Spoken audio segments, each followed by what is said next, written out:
Welcome, fellow Lions fans. I was going to start this off by making fun of how many horseshoes the Chiefs had shoved up their ass after Denver somehow got a 35-yard field goal blocked. But the Lions must also be shitting horseshoe-shaped bricks, overcoming 5 interceptions to win. I'm not talking about the kind of bricks that Jake Bates used to sell. I'm not talking about the kind of shit that tastes like James Houston's Gatorade. I'm talking about magical, leprechaun-crafted unicorn horseshoes that are going to carry us to the Super Bowl. I'm Jimmy Liao, University of Michigan Medical School grad, board certified in family medicine. This is the Detroit Lions Podcast, Medical Edition. Today is November the 14th, Thursday. Let me start off by talking about my thoughts from Houston. I just got back from there. Impressive skyline that Houston has. It's the 5th biggest metro area in the country. The 4 others are New York, LA, Chicago, and Dallas-Fort Worth. Dallas-Fort Worth is sort of cheating. Those are 2 separate cities, pretty far apart. So I would say Houston is probably the 4th biggest metro area, and the skyline looked like it. Very impressive, very large city. The Space Center NASA Museum was disappointing, though. That was going to be the highlight of the trip. It's actually a pretty small museum, hardly any interactive exhibits, not much fun for kids, not really too interesting for adults either. The astronaut training tour was not particularly interesting. They take a tram, take you over to this warehouse where you're at the 2nd level behind glass looking down on a bunch of space equipment. Probably can see more on a YouTube video. Really, one of the more underwhelming museums I've been to. The other museums in Houston were very good. The Children's Museum was excellent. The Health Museum was very good. The Houston Zoo was very nice.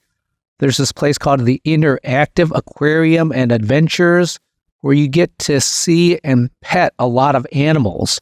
It's a bit expensive, but you have the opportunity to pet many different kind of animals. We petted sloths, lemurs, a capybara, porcupine, an anteater. The highlight for me was the porcupine. Who knew that a porcupine could be so cute and friendly? I got to pet the quills, super friendly. Really, all the animals were as friendly as dogs. Really unique experience. Expensive, but worth it if you're interested in that kind of thing or have kids who might want to actually touch animals. Also, I went to the Botanic Gardens, which was very nice. Walked around Rice University, the Owls. That's pretty close to the Houston Texans Stadium, so that was a nice place to go walk. There are a lot of nice walking areas around Houston. The Buffalo Bayou Park was nice, Houston Arboretum, and the entire museum district was very impressive. Lots of great places to walk around there. I went to the Buffalo Bayou Park Cistern, which is an underground reservoir of water that's not used anymore. It's a unique place. They put an art installation there with some music, but unfortunately the art installation was really not that good. It ended up being sort of boring, but very unique place to go visit. Also drove to the Kemah Boardwalk, which is an amusement park, sort of like the Santa Monica Pier type thing. Fun for the kids. It was a good place to walk around. The weather was great. The first day was humid, too humid for me, but the rest of the trip, humidity dropped, temperatures dropped, and it was very comfortable throughout. Now let's talk about food. Thanks to @SiberianSneaks, @JPointez, and Jeff Risden for food recommendations during my Houston trip. As a person who loves to smoke meat, I smoke brisket, pastrami, which is basically just marinated brisket for a week or two, bacon. I smoke my own pork belly that I get from Costco and slice it up into bacon. I do pork ribs, pulled pork, salmon. When I do a turkey for Thanksgiving, I love smoking all day while watching football. So I was very interested in the smoked barbecue scene in Texas. I went to 3 places, Killen's, Truth, and Pit Room. Killen's had a great bark, very well developed, very crusty, excellent bark there. Truth had the most tender brisket. Pit Room had the most flavorful brisket. It's tasted similar to my pastrami that I marinate. So all 3 had their own different aspects to it. I probably prefer Killen's and Pit Room the most. All the briskets were good though, and noticeably better than almost all the places in Kansas City, which I went to last year. Kansas City, though, does have brisket burnt ends, which I didn't see at any place in Houston. Pretty interesting to me that something that's as popular as brisket burned ends in Kansas City has not made its way to Texas, and they don't even offer it. I also went to a couple of Tex-Mex places, Original Ninfas and Paparicitos. The fajitas were great. Unfortunately, the service wasn't that good. At Ninfas, one of my pet peeves is when the waiter asks you if you want something but doesn't tell you that it's going to be an extra charge. So somehow I ended up paying an extra $7 for salsa and extra for a little bit of shredded cheese. If you're going to ask me if I want something, I think you should tell me if it's going to cost me money. At Paparicitos, the food was good, but the tortillas weren't brought out till 5 minutes after they brought out the fajitas, so all the food got cold while I was waiting for the tortillas. Come on, you got to bring out the tortillas with the food.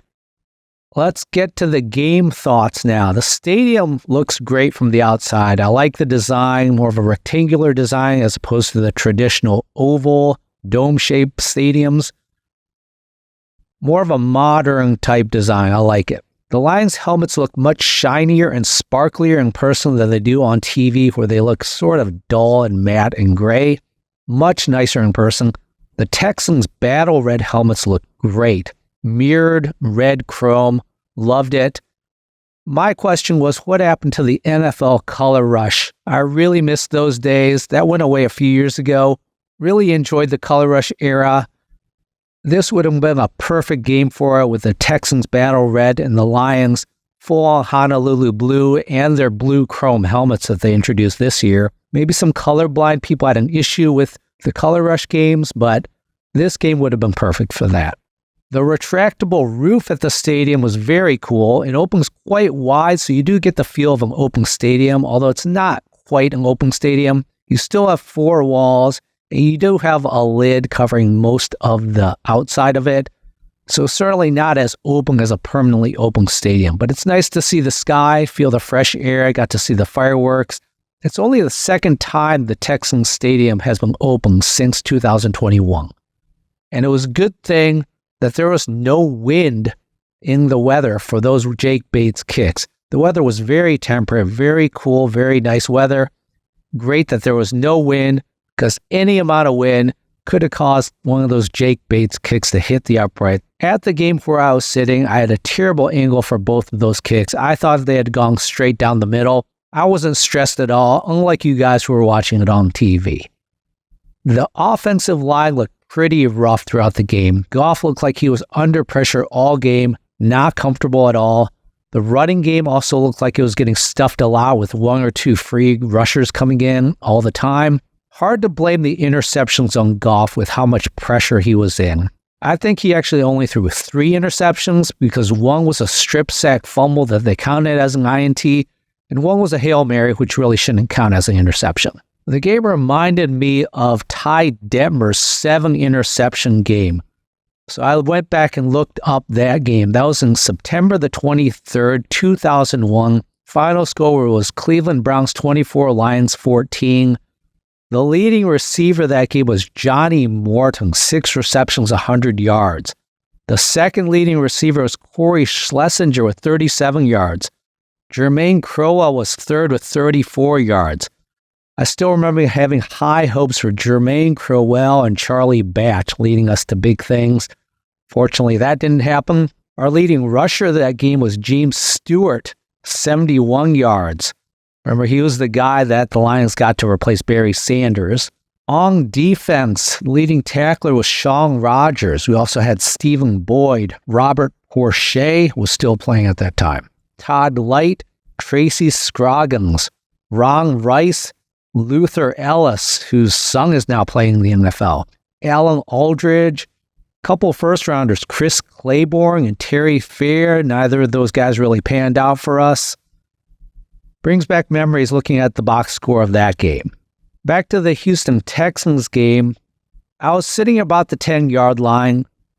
Didn't have a great view of the bench, so really didn't see a whole lot back there. Unfortunately, I was not on the side of the blue tent. I was actually on the side of where the special teamers were practicing and warming up, including Jack Fox, Hogan Hatton, and Michael Neese were practicing their snaps the entire game. Most of the time, they were just milling around and staying warm. If you're a huge special teams fan, this would have been a perfect seat for you. Let me get to the game injuries.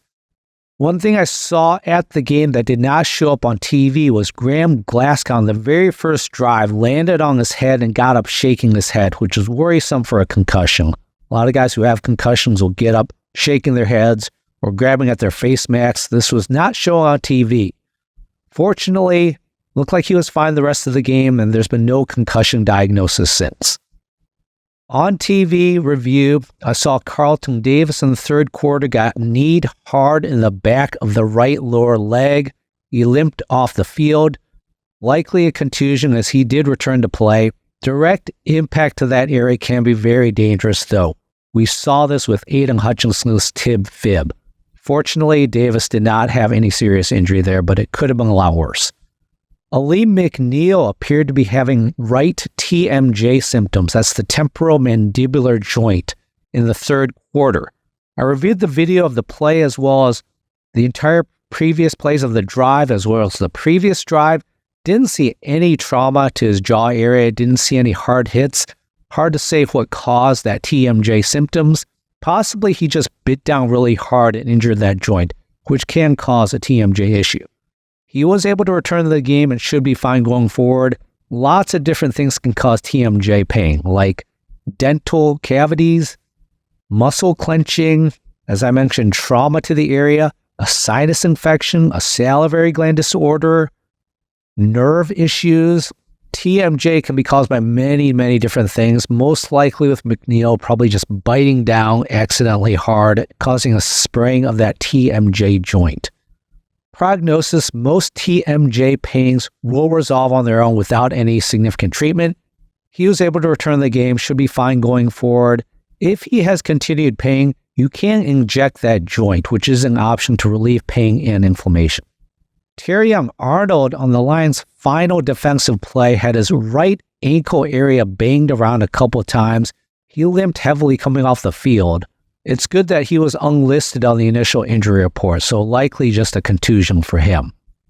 The most concerning guy coming out of the game was Sam Laporta, so let's talk about him as we go over the Thursday injury report.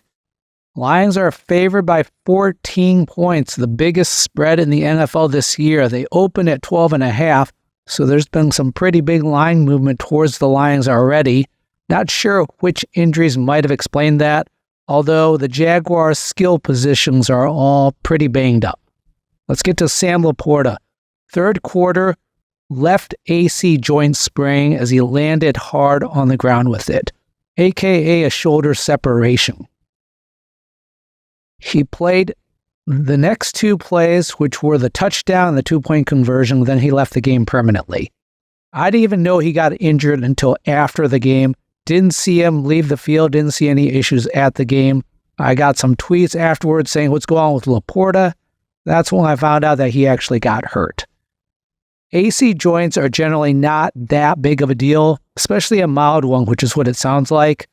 In the Netflix series Receiver, which you guys might have seen over the offseason, Devontae Adams had a grade 3 AC joint separation. That's one of the more severe ones. He got it injected. He played through even during that game.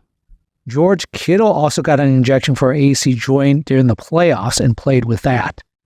Quarterbacks can even play through these even in their throwing shoulder.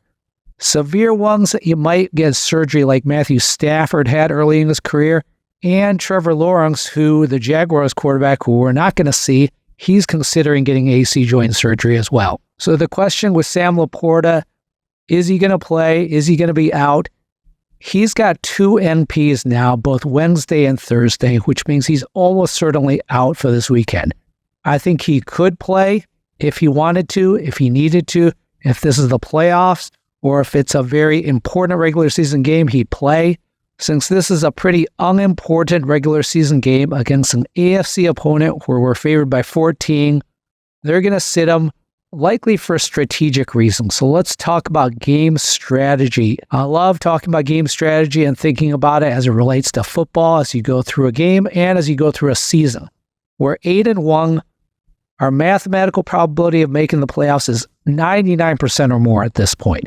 So the shift is going to be starting to move towards playoff health versus regular season performance.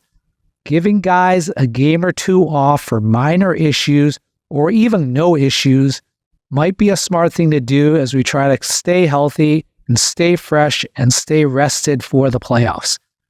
The only guys on the team who really can't take a game off are Jared Goff and maybe the offensive line.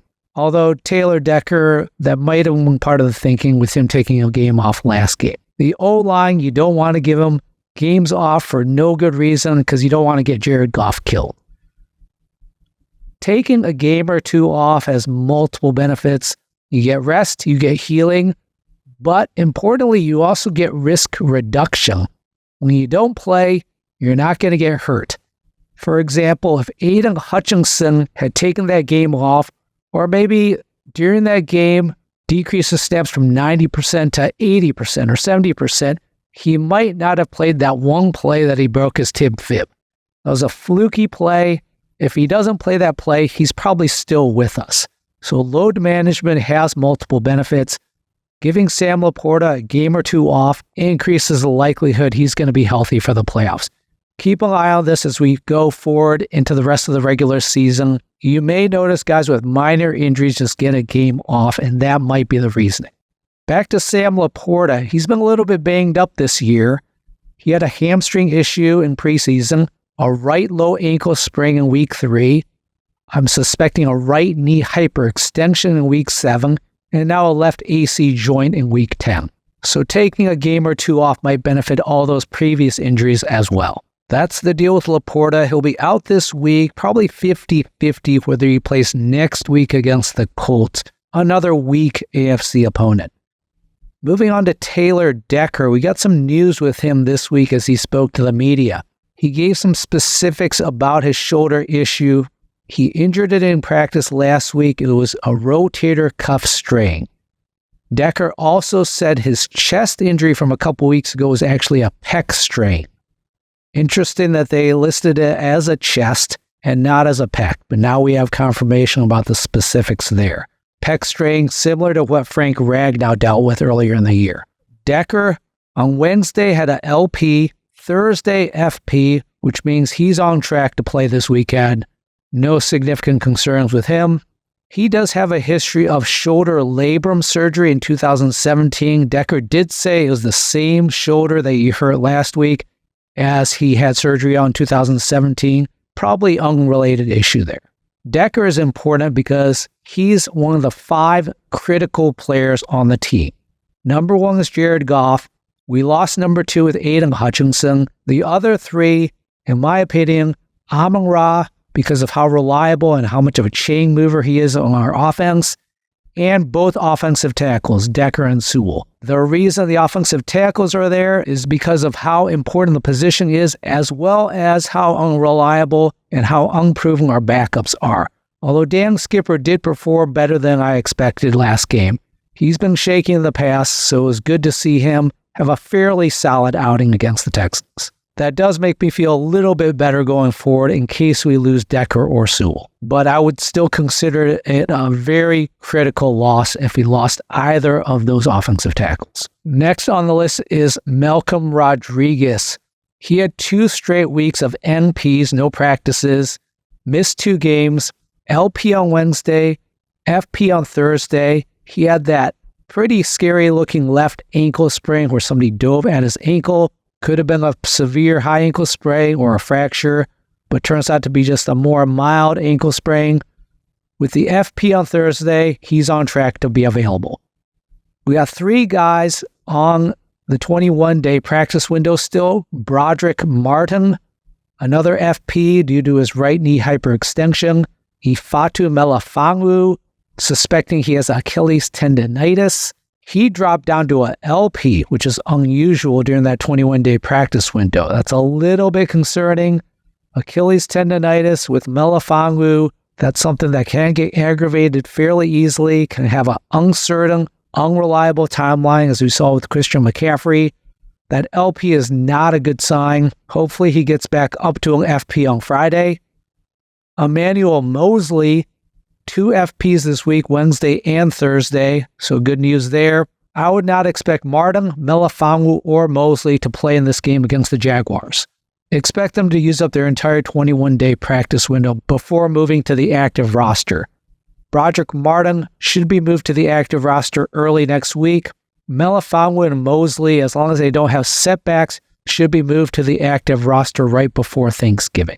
Carlton Davis was a new listing on Thursday. On Wednesday, he was unlisted. Thursday, a LP due to a hand issue. No details on that at this moment. We'll have to keep an eye on this one on Friday. Again, for load management reasons, wouldn't be a problem with me if he missed a game. It'd be nice to see Ennis Rakestraw out there getting some practice, getting some playing time, getting some reps in case we need him later this season and to get him ready for future years. Zadarius Smith, who had a FP on Wednesday, is now not listed at all on the report.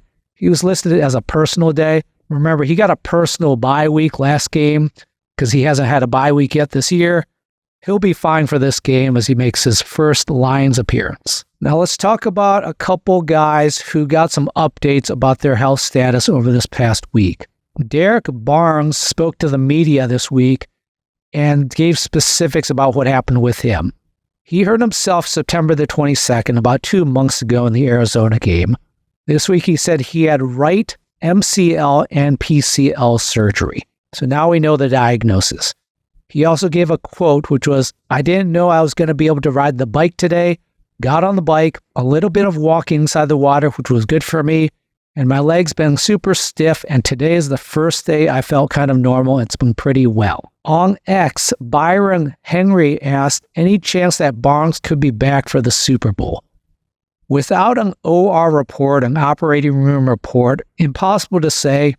This is now 3 guys with the Lions with MCL surgeries, including John Kominski and Connor Galvin. The timelines for the other 2 guys was 5+ months. We don't know how similar Barnes' issue is to those other 2 guys. We're already in mid-November at this point, and Barnes is barely getting on an exercise bike. So Super Bowl, here's the issue with that. I'm sure Barnes would love to play in the Super Bowl, even if he's at way less than 100%, just like Aiden Hutchinson. But with the Super Bowl, it takes 2 to tango, meaning the Lions have to want to play him as well.